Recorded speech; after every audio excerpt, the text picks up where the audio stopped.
empiezas a vender a los sevillanos, después a los pueblos, a las ciudades cercanas, a la capital, después, bueno, pues te puedes ir a Francia, Portugal, pero bueno, eso sería un procedimiento más típico, ¿no? Pero mi bisabuelo decía que no, que eso lo hacía todo el mundo y eso, somos un país productor, con muchas empresas productoras, y que él no quería estar compitiendo en un país donde se compite muy agresivamente en el aceite de oliva y en aquel entonces también, ¿no?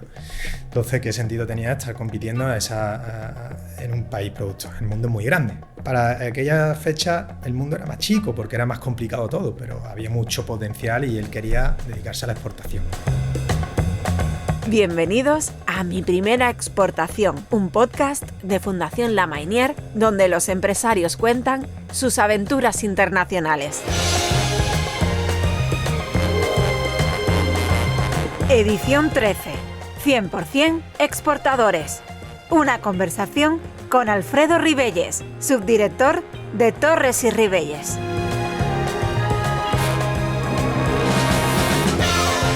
Transforma tus platos con un toque de oro líquido. Salud en cada gota, sabor en cada momento. De nuestra familia a tu mesa, tradición y calidad.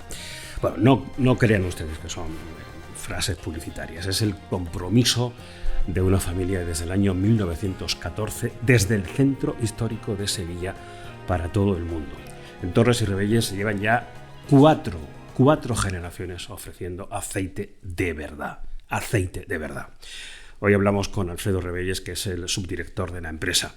Alfredo, imagino que esta mañana has desayunado con el aceite que hacéis vosotros, ¿no? Sí, como todos los días, hay que empezar fuerte. Sí. Y una primera curiosidad, ¿el aceite engorda o no engorda? A ver, estamos hablando de una grasa y es la grasa más saludable y es de los productos más saludables que existen en nuestra alimentación. Es una grasa, pero una grasa buena, saludable. Entonces, sí, tiene un componente que engorda, pero son necesarias esas grasas. Al final del día necesitamos consumir una serie de grasas y debemos sustituirlas por una grasa como esta. Yo no sé cómo lo haces tú, pero yo empapo bien en la tostada por la mañana con aceite. Eso está bien, ¿no? Así tiene que ser. Bueno, perfecto. Bueno, tú encarnas la cuarta generación de esta empresa familiar.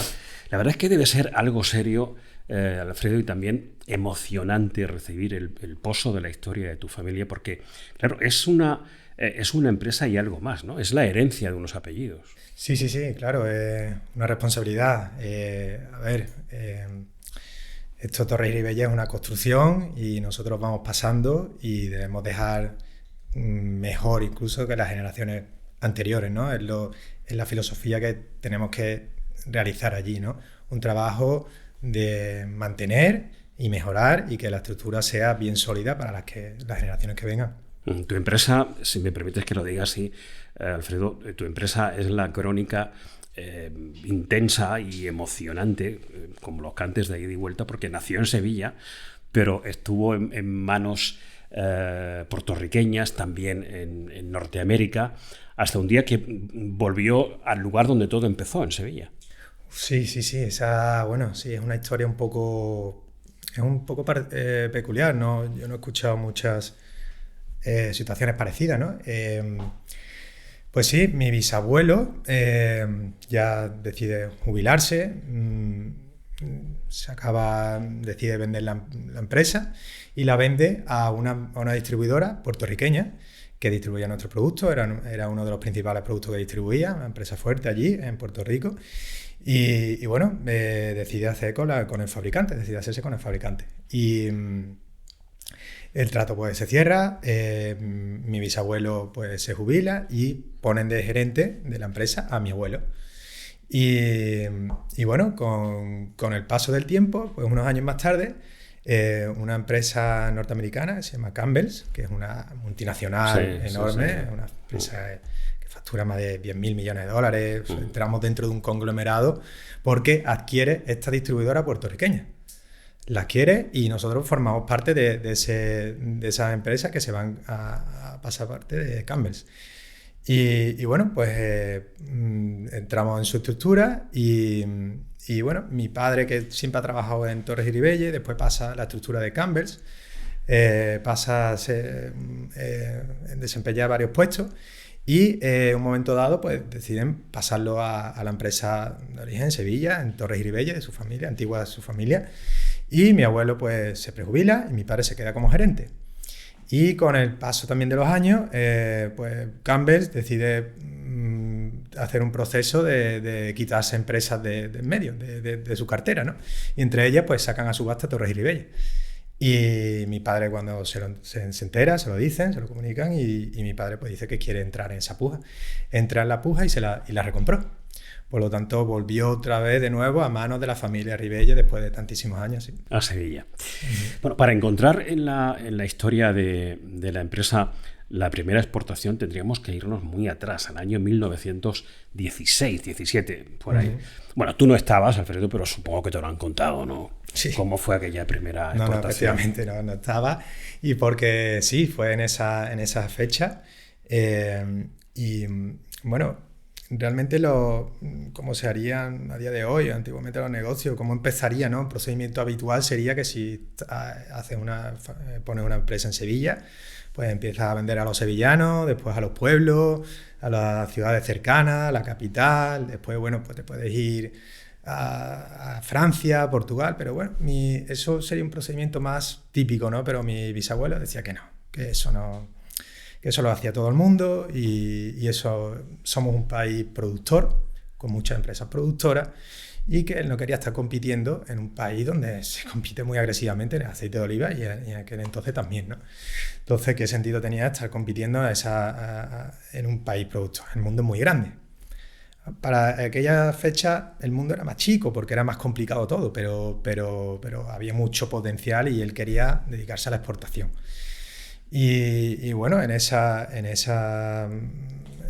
se metió y dijo que ese era el camino. Y en ese momento pues lo que había eran unos ferries de esos transatlánticos que tardaban semanas en llegar a América. Semanas. Entonces lo que había que hacer es coger una maleta con muy poquita ropa, muchos productos y irte para allá, abrir puertas, reunirte con empresas, presentarte y tratar de cerrar negocio. Y bueno, en esa se consiguió ir cerrando esos clientes. Y las primeras fueron Cuba, Argentina, Uruguay, Venezuela. Esos fueron los primeros mercados. Estuvimos muy, muy, muy cerquita de eso de recién prácticamente establecerse aquí en Sevilla. Claro, bueno, y hablando de naciones, ¿qué representó para Torres y Ribelles la exposición iberoamericana del 29 aquí en Sevilla? Porque creo que llamasteis a las puertas de los países que estuvieron aquí, puertas que se os abrieron, por cierto. Sí, claro. Como digo, primero fue estos inicios que ya conseguimos clientes extranjeros, pero esa exposición en esa época fue muy importante porque vinieron gente queriendo hacer negocios, ¿vale? Y vinieron aquí a Sevilla. Fue una feria, por lo que dicen, muy, muy, muy interesante, en la que se pudieron cerrar negocios y en las que esos futuros clientes podían ir a nuestras instalaciones, ver que realmente existimos, que somos capaces iban a ser capaces de fabricar las necesidades que iban a necesitar para ese mercado, conocer a la dirección y entonces pues crear vínculo, ¿no? Que hoy en día, pues sí, con una videollamada, con unos viajes que estás a 8 horas de América, o sea, pues hoy en día pues era más fácil, pero en ese momento pues era cerrar ese vínculo, crear ese vínculo y se dieron bastante negocio. Y se hizo negocio en la exposición iberoamericana. Claro que sí, y nos consolidamos en un montón de mercados donde todavía no estábamos, que estábamos en muy poquitos mercados, pero nos fuimos a partir de ahí, pues esa fue la dirección. Esa fue la dirección que se tomó. Fíjate, Alfredo, lo que son las cosas, porque en vísperas de otra exposición, la Universal del 92, también aquí en Sevilla, os trasladáis a Dos Hermanas con instalaciones más grandes, acorde al crecimiento de la empresa.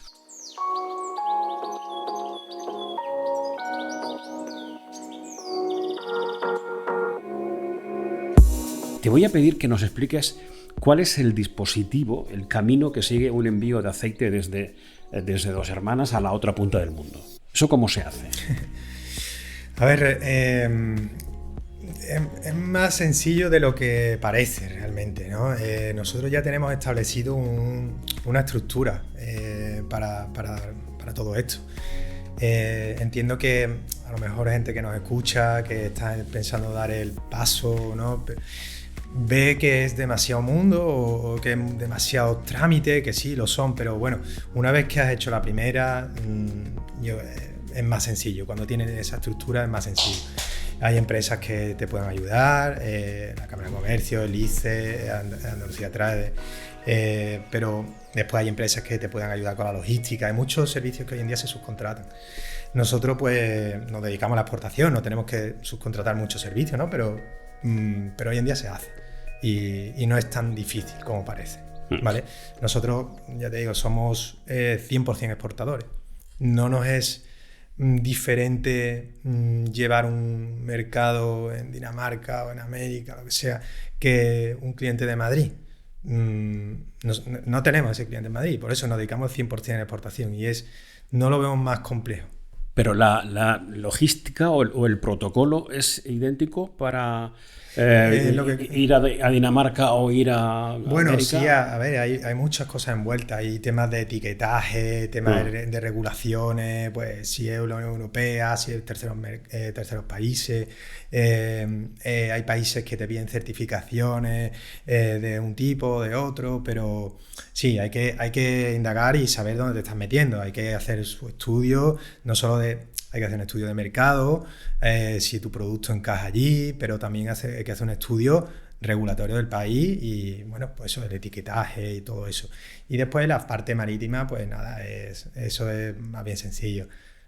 Hay logística y las navieras que realizan el trabajo perfectamente y no habría problema en eso. Sé que tenéis una capacidad de envasado, dime si el dato es correcto, de unos 150.000 litros en una jornada de 8 horas. Desde Dos Hermanas exportáis a más de 35 países, en América, en Europa, en Asia, en África. ¿Dónde dirías, Alfredo, que valoran de forma especial, valoran más vuestro aceite? Pues, a ver, te diría que donde se conoce, donde el aceite de oliva se promociona, se educa al consumidor de los beneficios, ese país cada vez acoge mejor al aceite de oliva. Hoy en día la dieta mediterránea está muy exportada en todos los países, la gente lo conoce, sabe sus beneficios, siempre la base de la dieta mediterránea es el aceite de oliva. Claro. Y en cuanto se forma ese consumidor, que en muchos países no lo hay, esa tendencia a usar este tipo de grasa, cuando la gente descubre esos beneficios es súper acogido y el mercado empieza a caminar. Y nosotros nos ha pasado muchas veces que hemos visto de un mercado de cero y hemos ido desarrollando junto con el resto de los compañeros de la competencia, ¿no? Hemos estado allí y hemos visto cómo se desarrolla ese mercado de forma muy, muy acogida el aceite de oliva. Pero sácame de dudas, ¿en qué países dirías tú que nos quieren más? Bueno, es que el aceite español ya ha desbancado al italiano hace ya unos años y se nos quiere el aceite español ya por encima de cualquier otro. En la parte mediterránea, pues sí, está más acogido y se nos quiere, pero también en ese sentido compites con productores como Grecia, Italia, o sea, son países que saben de la calidad del aceite español, pero bueno, también son productos que valoran su propio aceite, su propio producto. Y fuera de Europa, que es donde más se conoce, pues, pero también en América. En América y en Estados Unidos. Estados Unidos ya es el primero o segundo mayor importador del mundo. Y Estados Unidos y el resto de América. Asia va un poquito más atrás y África, pero Asia también se está desarrollando muy bien y es muy acogido. Me has hablado de países productores de aceite como Italia, como Grecia. ¿Cómo se ve desde ahí al aceite español? ¿Se le teme o se le respeta? ¿O a partes iguales? De todo un poco, sí. Es que intentan valorar su producto, ¿no? Como buenos griegos o italianos, tratan de darle valor a lo suyo, pero realmente ninguno de esos dos productos, países que digamos con más renombre, tiene producción propia para ellos mismos. Entonces necesitan importar aceite español porque consumen más de lo que tienen. Y en ese sentido, pues sí, es valorado el aceite español y no cogen de otros lados, prefieren el aceite español. Si tienen que coger de otro país, el aceite español es la primera opción.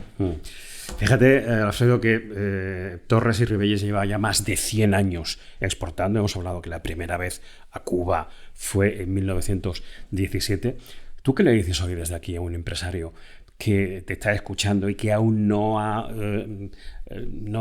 tomado la decisión, no se ha estrenado en la aventura de la exportación?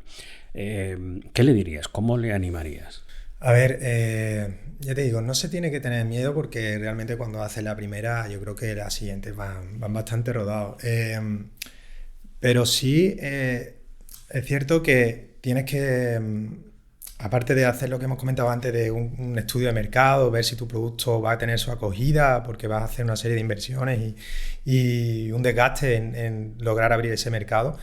Pero diría que lo fundamental es que vas a estar a muchos kilómetros, miles de kilómetros de distancia. O sea, un problema en el extranjero no es lo mismo que tener un problema aquí en Córdoba, que coges la mercancía y te la traes de Buenos Aires a Sevilla. No.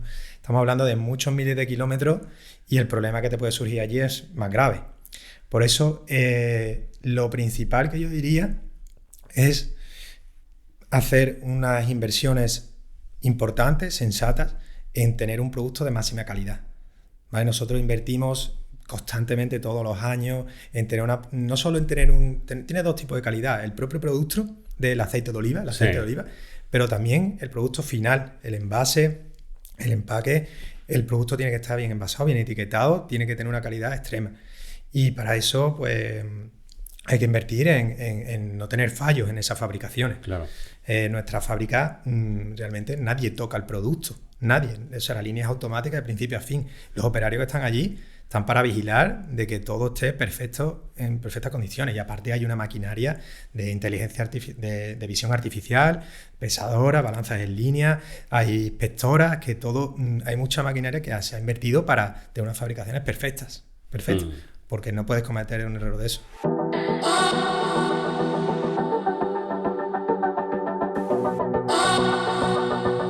Tenéis en Torres y Ribelles un departamento de calidad. Has hablado tú hace un momento de la calidad que vela precisamente por eso, por la excelencia del oro líquido de vuestro aceite. La pregunta, Alfredo, es ¿cómo podemos los consumidores confirmar que estamos ante un excelente aceite de oliva? Te pongo un ejemplo del vino. El vino, ¿cómo sabes si es mejor o peor? Depende de quién lo pruebe también. El aceite, pues depende de quién pruebe, porque hay paneles de cata que te pueden evaluar si un producto es excelente o es mejor o peor. Exacto. Eso no discuto, ¿no? Hay que tener un criterio de valoración razonable, ¿no? Pero después, desde el punto de vista del consumidor, pues depende de lo que le guste a cada uno. Te cuento algo. En mi casa, por ejemplo, mi madre no usa mucho el aceite de oliva virgen extra. Le gusta más el oliva, el que llaman puro. En mi casa lleva el aceite de oliva toda la vida. Entonces, pero mi madre es demasiado fuerte, depende del gusto del consumidor. ¿Y a ti cuál te gusta? A mí el fuerte, el potente. Que tenga buen picante, buen amargor, me gusta. O sea, que sientas el aceite. Sí. Que sientas el aceite. Claro. Entonces, imagino que eres de los míos, de los que empapan bien la tostada, ¿no? Sí, por supuesto. Pero eso, depende del consumidor, y depende también ese aceite que podemos determinar premium, de primera cosecha, recolección muy temprana. Está muy bien para cierto tipo de personas, pero hay otros mercados que no soportan, no les gusta ese aceite. Entonces tienes que tener ahí un balance, ¿no? Depende del consumidor. Tu empresa ofrece el aceite en envases de vidrio, PET o lata. Particularmente el de lata es mi preferido. De hecho, los guardo. Pero, Alfredo, ¿todos cuidan y mantienen por igual la calidad del aceite? Sí, a ver, el PET es el peor conserva el aceite, ¿vale? Pero sí, la lata y el vidrio son los envases más mejor preparado para conservar el aceite. Pero sí, se venden hoy en día en cualquier mercado, se venden los tres y bueno, en función de cada consumidor, como digo. Ahí tienes que darle al consumidor las opciones y que el consumidor sea objetivamente el que mejor, el que elija, el que mejor le parece. He visto en vuestra web un apartado sobre mitos y verdades del aceite de oliva. La verdad que muy didáctico y clarificador. Antes te he preguntado si engorda, pero otra de las preguntas es si es mejor crudo que cocinado. Es mejor crudo que cocinado, claro que sí. El aceite, cuando le empiezas a dar temperatura, va perdiendo propiedades. Pero el aceite virgen extra recomiendo tomarlo en crudo, pero no significa que no se deba consumir en comida, en cocina. Es la mejor grasa, como te decía, es la mejor grasa que podemos usar para cocinar. ¿Va perdiendo propiedades? Sí, pero es que aún así tiene más propiedades que otras grasas. Entonces, es para los dos. ¿Y eso de que el aceite de oliva dura para siempre? A ver, para siempre el aceite de oliva es un conservante. El aceite de oliva es un conservante. Pero obviamente, por lo que te decía, va perdiendo propiedades. Y entonces, pues nunca te vas a poner malo por tomarte un aceite muy antiguo, no te pones malo. Lo que sí que se puede poner rancio, pues de sabor, pues no será igual. Pero sí, es para toda la vida, porque figúrate, las latas de conserva incluso meten el pescado en aceite de oliva para que se conserve durante más tiempo, un pescado. Entonces... Yeah. Bueno, Torres y Ribelles es la empresa, es el nombre de la empresa, pero los nombres de las marcas, que es lo que los consumidores conocemos sobre todo, son Betis, Triana, Macarena, creo que también. Tengo dos curiosidades sobre los nombres, Alfredo. ¿Qué marca vende más? ¿Cuál tiene más fuerza en lo que entendemos como marketing? Pues Betis. Betis es la más antigua, la principal. La Triana y Macarena lo utilizamos para otro tipo de aceites, pero Betis es la principal, la más antigua, la más histórica para nosotros. Sí. Y la segunda curiosidad sobre la marca Betis, ¿sabes si tenéis algún estudio? ¿Tiene especial éxito entre los seguidores del equipo del mismo nombre? ¿O os consta que hay sevillistas que compran esta marca? No nos consta porque no estamos en el mercado nacional, así que no sé, la parte futbolística pues no estamos aquí como para tener ese conocimiento o ese estudio de si compran más los béticos o los sevillistas, porque no vendemos aquí, así que no. Hombre, pero en el caso de los béticos es lo suyo, ¿no? Sí. Pues sí, pues tenemos un... Y además es de color verde, ¿no? La lata es de color verde, ¿no? Color verde la de virgen extra y amarillo la del aceite de oliva. Pero sí, compartimos nombre y bueno, ahí hay un vínculo, sí, por nuestro río Betis. Sí, claro, la marca es por el río Betis. No te voy a preguntar si eres del Betis o del Sevilla. Soy del Betis. ¿Eres del Betis? Sí. Entonces, pero bueno, ese es el aceite que tomas tú por la mañana. Pero esto, como en toda la familia, pues hay béticos y sevillistas. Aquí somos así en la ciudad, así que bueno. Claro, afortunadamente, ¿no? Afortunadamente. Bueno, Alfredo, el sueño de Leopoldo Torres y Alfredo Ribelles en 1914 se sigue cumpliendo cada día, desde las calles Barflora y Matahacas primero y luego desde Dos Hermanas a todo el mundo. Habéis sido, he visto en vuestra historia, proveedores de la Casa Real durante el reinado del rey Alfonso XIII y hoy reináis en las mesas de casas y restaurantes de todo el mundo. Enhorabuena y a seguir el camino que tus antepasados iniciaron hace ya más de un siglo. Sí, pues muchas gracias por la oportunidad y espero haber ayudado. Así hay empresas que están tratando de dar el salto, pues que no lo duden, solo tienen que trabajar, tener un buen plan y trabajarlo para llevarlo a cabo. Así que nada, muchas gracias. Mi primera exportación es un podcast de Fundación La Mainier, dirigido y presentado por Cristóbal Cervantes y producido por QWERTY Podcast. Si quieres participar en esta iniciativa o quieres contactar con nosotros, hazlo a través de la web miprimeraexportacion.es. Desde esta web podrás escuchar nuestro podcast. También puedes suscribirte a Mi Primera Exportación en tu plataforma de audio favorita.